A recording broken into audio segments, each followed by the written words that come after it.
Hits and misses, hits, misses, when you miss, when you hit. Ultimately, that's what boils down to for college football recruiting. I'm Thomas Frank Carr, the host of the BWI Daily Edition. That's what we're going to be examining and how that informs what the process is like on the college football level. Because yesterday, Penn State hit big. Nittany Dennis Sutton, top-ranked defensive end of the nation, 5-star player and 11th overall player in the nation, committed to Penn State over Alabama and Georgia. So not that it's just that one player, but how does successful recruiting create successful recruiting in the future? So we're going to break down classes starting in 2018 because that one, first off, we have enough evidence on to have a good view of it. And it's the one that most resembles what's going on right now with the class of 2022. And we're going to be examining how many times that Penn State hit in a class, how many players they missed on, and of course some other things along the way that we'll get to in just a second.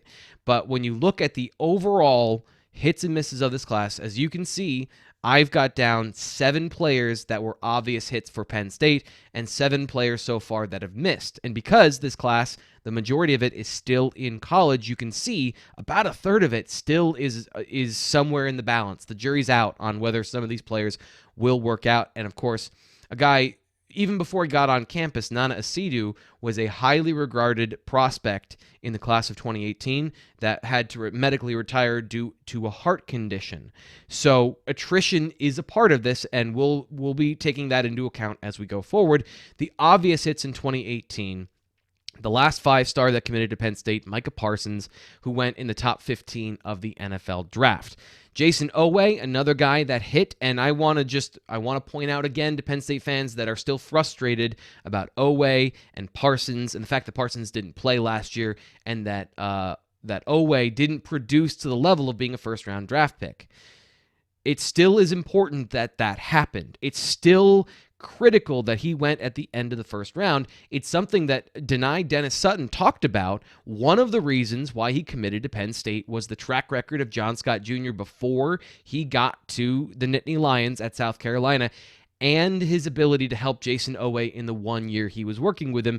That evidence is what elite players are looking for to get to the NFL. Can you help me get better to the point that I make it to the pros and that I'm a highly regarded player that's drafted in the first round? Ultimately, nothing is ever concrete. It doesn't always work out. But when you do have those things and you have those pieces in place, you get players like Nittany Dennis Sutton. And the fact that Penn State clearly hit on Jason Oweh, and they clearly hit on Micah Parsons, who was another pass-rushing type of player, led to the commitments that they've got right now in this class. And a guy that should be mentioned among those players as obvious hits of Oweh and Parsons is Pat Freiermuth, who went in the second round of the draft this spring. You know his college accolades, you know his resume, a fan favorite, an obvious hit from an early time that has helped with recruiting in recent years, although we're not going to be going over guys like Brenton Strange or anything like that in the new classes because they are still in the middle of their journey and nothing has been decided there yet. But the early returns on a guy like Pat Freiermuth are super positive, as Penn State has a very deep and talented tight end room. And that's really a theme that I think you can see in recruiting is when you hit on a guy, you have the opportunity to create a run at a position. If you continue to hit on those guys, get those big-time recruits, and then develop them and get them to the NFL, that is a way that you continue to raise your profile as a recruiting organization and as a developer of talent at the college football level for your program. Now, those things are not the only part that we're going to consider hits in this class, because if you look at the full list, Rasheed Walker, Jahan Dotson, PJ Mustipher, they're all guys that are contributing to Penn State right now, guys that could go in the draft, or a couple of their cases, I think there's some split decisions on what Jahan Dotson might be at the next level. PJ Mustipher as a nose tackle is going to have a hard time being a high draft pick, but that doesn't mean he can't be a contributor a la Austin Johnson at the next level, who's had a good NFL career as a nose tackle. So it's not just about that, it's about being a starter and contributing to winning football at Penn State. That's what's going to consider the bulk of the guys that are hits, guys that make it into year 2 deep and that play significant positive snaps. Of course, because this is a class that's still in school, there's a large contingent of players where the jury is still out. You can see guys like Jesse Luketa, Juice Scruggs, who, may have a breakout season this year, but as of yet, the evidence isn't fully there yet to call him a hit in this class. But as you'll see, going forward, the hit rate is not much higher than 7. It's between 7 and 9 players per class, and not all these players are going to work out, but you can still say Jesse Luketa, he's had up and down play. Last year was not good, so his future can be decided next year. Of course, Bryce Effner is a guy that Penn State has been touting this spring as a guy who's the light has finally come on. We'll see about that. And Nick Tarburton, again, has a chance to be a guy that's a hit as he transitions to defensive end to be a starter, but we'll have to see going forward. Another guy that I would highlight is Charlie Katchier, who could be a key reserve and a guy that helps the Nittany Lions even if he is not a starter. Injuries have kind of derailed him so far, but he does have the chance to bounce back and be a solid contributor going forward. The obvious part about the 2018 class, aside from their best players not playing a lot of football at Penn State, was the big misses, where you have Ricky Slade, and you see the list here of Justin Shorter being the most obvious one, Judge Culpepper, and the list goes on. Although Will Levis, I will say, was a 3-star quarterback. So again, if you're looking at the rankings, a 3-star quarterback with physical gifts that transfers, that is very common in college football now, and I wouldn't consider that the program losing anything or that they made a mistake. That is very much a lottery ticket that they took, and this one didn't hit. So that is kind of normal for the course of players to miss in their career. Let's move on to the class of 2017. Again, a couple players where the jury is still out as to far as what their future is as a hit or a miss. But again, about half the class so far has been a hit, half has been a miss. And you'll see again, players that had to retire due to medical injuries or guys whose careers have been derailed significantly by injuries. Once again, I think you see the sticking point here. Lamont Wade, a former 5-star athlete that became a solid contributor at Penn State. While he wasn't always the best player on the field, as you might expect from a 5-star, an undersized corner who found a hybrid role at the college football level and played overall good football, that is a hit in our list. Now, that is, again, one of those situations where he didn't make it to the NFL. He wasn't, or he did make it as an undrafted free agent, but he wasn't drafted highly. That is one of those areas where you had a chance to get the bonus money. You had a chance to raise that profile, but in the end, whether it was Lamont Wade's actual abilities, a misevaluation as a 5-star, or whatever happened in Penn State, that high-end variance didn't work out, and that's what we're getting into here is the law of averages. The more high-profile players you can attract to your program, the higher chance you have of those guys hitting the high end of their potential. The class of 2022 has a lot of high potential players with high profiles. So more of them are going to work out like 2018 than like 2017 here. But again, this is a good class. KJ Hamler, a second-round pick. Yetur Gross-Matos, a second-round pick. Tariq Castro-Fields has a chance to be a highly drafted player with a very solid senior season, which he's capable of from a physical standpoint. The rest of this list, you can see Journey Brown could also be on the medical here, but he did have a breakout season, was poised to be a talented player, and did continue that history, again, of a run at the running back position of talented players who have breakout performances. The part that's too bad for him and for Penn State football is that he wasn't able to realize his dreams of playing in the NFL due to a heart condition, but he did contribute significantly to a successful season in 2019 and a Cotton Bowl victory. He was a part of that. That's a hit, especially from a 3-star who was added late in the process. So another solid contribution class, even if this one, as you saw, was ranked 12th, you're in the ballpark of guys that can contribute and make plays. But a little bit lower in the recruiting, and again, this is all kind of a spectrum of whether or not it's a hit or a miss and how big of a hit and how big of a miss it might be. The misses in this class, as you can see, Mac Hippenhammer tried to play 2 sports, couldn't play both, and ended up transferring.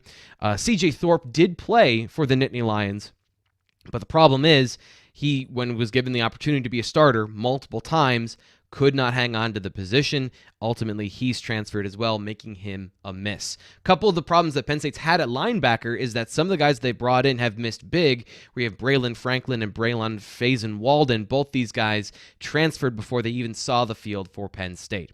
So if you look at the jury's out, a couple of guys, the biggest name obviously here is Sean Clifford, where he's had one decent season, one bad season. Now his fate hangs in the balance as the starting quarterback of whether or not he's going to be a guy that hits in the end his potential, or if he's a guy that was a miss at quarterback. And obviously when you miss there, those ones hurt more. A couple guys on this list that I think are interesting. Fred Hansard is another guy who he has produced on the football field, but it's been as a rotational player, not a lot of impact. So I'd say heading into a senior season, how much he can do is that second nose tackle behind P.J. Mustipher is going to determine whether or not he is considered a hit, in my opinion, or not. Moving on to 2016, the lowest ranked class in this group, but you can see still you can consider 9 of these guys hits, 9 misses, so 50-50. You usually hit on half of these guys, between 7 and 9 so far of what we've seen. And here, an interesting mix of guys that hit, because you look here, Miles Sanders is the obvious one, but Connor McGovern, Michael Menet, Will Fries, that's a position where it's pretty hard to hit on players. Now, you have to have somebody start. So there is some of that in this list of guys that just have to start and end up being your starters. But Michael Menet and Will Fries played for a long time, started a lot of games for Penn State, and both were drafted in the 7th round, but both were drafted. It's hard to be a highly regarded center, I'll tell you that. So those guys have chances at the NFL and were productive players at this level. And Connor McGovern obviously went in the 3rd round. So that's a guy who had a high profile. He hasn't quite panned out at that level yet, but was a guy that was highly drafted. So those are 3 solid hits for Penn State, coming out of a time, if you remember, where they didn't have any offensive linemen. So that ability to get those players was really important. And some of the guys later in this class that became fan favorites, one of my favorites to watch because, watching bad punting is worse than watching good punting. Blake Gillikin came in and stabilized that particular position. Cam Brown, Shaka Toney, Antonio Shelton, all hits. And Antonio Shelton, his next level potential may not be there, but a guy that was a solid contributor for 2 years at Penn State before moving on to try and get one more shot at film to go to the next level at Florida. And quietly, Tyrell Chavis was a JUCO transfer who played that year on that 2016 team that ended up going to the Big Ten Championship in the Rose Bowl. He was a solid contributor. That's a hit as well for what he was asked to do.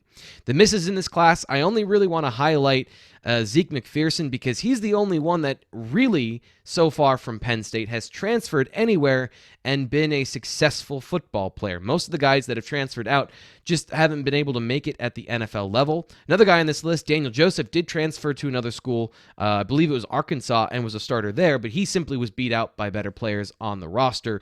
So 2 players in this class that transferred on to go to bigger and better things. Zeke McPherson was the 123rd overall pick this last year in the draft. So the most successful player that's exited the Penn State football program. We'll see what happens with Will Levis. And Justin Shorter so far has not been a player that has worked out at Florida. You see his receiving yards, his targets. We'll see heading into this year, but so far that 5-star has not really worked out for Florida either. On this list, you can also see if we go down to 2015. This is obviously the one that had the biggest hit in Saquon Barkley, but the misses in this class, despite being ranked 15th, are higher. Now, part of that is because we have a full list of all these guys, and as you can see, Ryan Bates was a 4-year starter at Penn State. He was a significant contributor. John Reed, Garrett Taylor, all these guys contributed in a big way to Penn State, but the misses here, this is where I'd say the run started of bad luck for Penn State between Juwan Johnson, who was a good football player and has made the NFL, but the drops and the inconsistency led to him transferring. Irv Charles, all the talent in the world, that didn't really translate to the field. Everyone thought Manny Bowen was the next great linebacker, and that didn't really work out. But again, remember, Tommy Stevens was a well-regarded, but not a highly regarded, not a high 4-star, not a 5-star quarterback who ended up transferring and not getting a starting position at Mississippi State. He ultimately lost out to that job due to injuries and a couple of other factors at Mississippi State with Joe Moorhead. But the misses here, to me, this is where the run at receiver was interrupted a little bit for Penn State, where they didn't have that dynamic wide receiver one. KJ Hamler obviously was a second-round pick. He was a very good player at Penn State, but as far as the run of guys from Chris Godwin, Allen Robinson on has been disrupted a little bit, where Penn State had to restart that with Jahan Dotson and possibly with Parker Washington and Keandre Lambert-Smith going forward, and then whoever comes in the class of 2021 and 22 to be a breakout performer there. But Penn State had a run at that position that was interrupted. The important part is they haven't had one at defensive end, leading us back to deny Dennis Sutton. You can go back from Sharif Miller, who was a successful defensive end that started the run for Penn State under James Franklin, all the way through Yetur Gross-Matos, and of course, Jason Owe. We'll see what Adisa Isaac has able to do there, but they already have guys in the 2022 class that are highly regarded and highly talented. So as you can see, the hit rate and the miss rate is roughly 50-50 in classes. So not everybody in this class is going to work out. And as good as he is, there is a future where Dennis Sutton is not the 5-star that you think he is, but is still a solid contributor. Either way, the point is you've got all of that high-quality talent that's coming in the class of 2022. There's a high chance that 5-stars work out. That's why you want them. High 4-stars, there's a chance that they work out and they turn into superstars. If you get more of those, the percentage chance works out. So if you're looking at the big math and the big picture, Penn State is in a great spot with 2022 because they have more of those players than they have the guys that are 3-stars with a high upside but have that boom or bust potential. And looking ahead to 2023, they're already off to a great start with Alex Birchmeier, who is possibly the best interior offensive lineman in the country and is committed to helping to grow that class. And they're in a great place with a lot of guys. And if you want to check out more about the class of 23, make sure you're following Ryan Snyder on Twitter and you're checking out bwi.rivals.com for all the information we have there on recruiting. We're also right around the corner from camp. Big Ten Media Day is going on today. bwi.rivals.com. Dave Eckert and Greg Pickle are both in Indianapolis giving you updates on what's going on there. I'm Thomas Frank Carr. This is the BWI Daily Edition. Subscribe here to our YouTube channel, wherever you get your podcasts. And of course, once again, bwi.rivals.com/subscribe.